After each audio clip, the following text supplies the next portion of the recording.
Breaking travel news. Travel Talk with Phil Blizzard, talking to industry experts and decision makers. Welcome to this edition of Travel Talk, coming to you from Dubai. We're looking at the industry of hospitality with Gerald Lawless, who's the president and CEO of Jumeirah Group. So nice to see you once again. Thank you very much, Phil. Let's start off and quick reflection. I mean, there's a lot happening, a lot to look forward to in the future, but let's quickly reflect back on 2014. And what do you think were the key, most notable achievements and aspects for the group? Well, I think for us in Jumeirah, the fact that we actually signed up 9 new management agreements was really quite extraordinary to do that for a relatively small group in such a short space of time. And if you look at, we're now moving into Saadiyat Island with His Highness Sheikh Sarur, who's the owner of the Jumeirah at Etihad Towers. So we're really pleased to see a second property coming into Abu Dhabi. And around October of last year, in 1 week alone, we signed 3 management agreements in China. One was for Haikou in Hainan, the other for Wuhan, and then a really lovely property, which actually the building's already up. Yeah, we want to look at market trends a bit later on, but staying with 2014 and the view from this window, your flagship hotel, Burj Al Arab, and a notable anniversary for that property. Yes, absolutely. Burj Al Arab celebrated its 15th anniversary already. Yeah.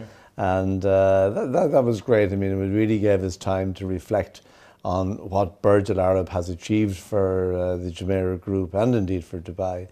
And we go right back to the decision of His Highness Sheikh Mohammed to actually develop and build the Burj Al Arab. The controversy or discussion that went on at the time about how will this hotel ever be commercially viable.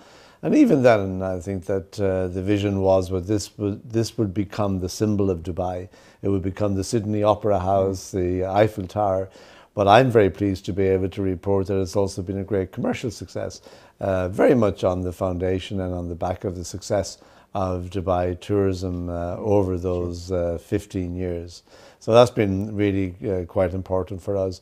And also the fact that we relaunched our Venue brand, which is our contemporary lifestyle second hotel brand for the Jumeirah Group.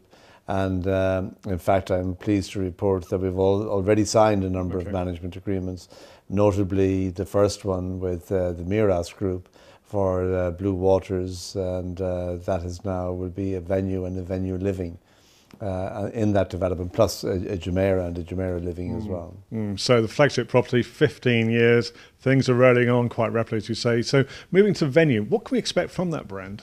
Well, I think you will find a very exciting, dynamic, new, youthful product that people of all ages, even people of my age, perhaps might like it, but really it's aimed at the millennial mindset, at a mindset that really wants a different type of experience. And I'm always very interested to see that a person can be a different market segment depending on their needs. Somebody coming on business might want to be treated in a certain way, which could be totally different to how that same person would want to be treated if they're coming for a leisure experience with their family. And we're looking really with the Venue brand to be able to cater for the independent individual traveller who he or she knows very much what they want. As we say, we're there when you want us, but we will not be there if you don't want us. So it's very much an art of getting it right in terms of hospitality. And I think it'll be very exciting for Jumeirah and hopefully for our guests as well. What's going to be the time frame for the first property, and how do you see that rolling out perhaps across the region and beyond? Well, this is Dubai, so it should happen in the minimum time, the shortest time possible, which I'm sure it will. We would talk between 18 to 24 months before we would see that.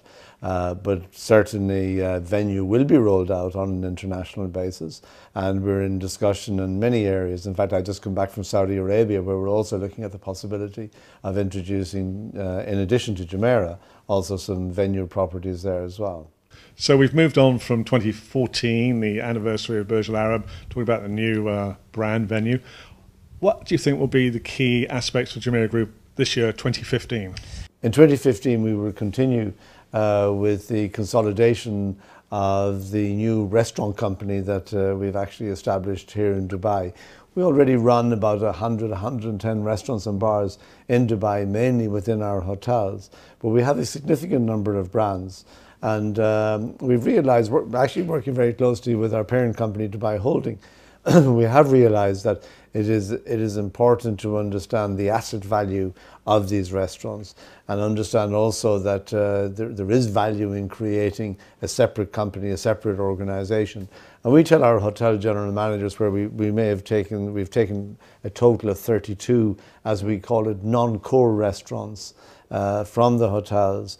And the food and beverage company actually leases these properties from the hotel company, because our general managers are business people, and we're encouraging them to look at the real estate business. Of course, they're hosts within their hotels, and they are essentially as well hotel keepers, but also they're business people, and they have to look at what is the best for the customer in terms of how this hotel is presented. If it has a multiplicity of restaurants, a great selection of really individual, independent restaurants, we believe that's a much better value proposition for our guests. And at the same time, it helps us to develop an independent, separate company within the Jumeirah Group, which will have its own value. And for those people working within those restaurants, being standalone, is there a greater sort of sense of ownership rather than being an employee of the hotel en masse? Precisely, and we have, through our incentive programs and everything, we've made it very clear to the manager of the restaurant and to the executive chef of the restaurant, this is your business. Yeah. Now you make it work. And that is the way it's structured, quite to the point you make. So from that rather unique aspect, we'll take a break now and come back in part two and look at your pipeline and developments internationally, well, regionally and globally as well.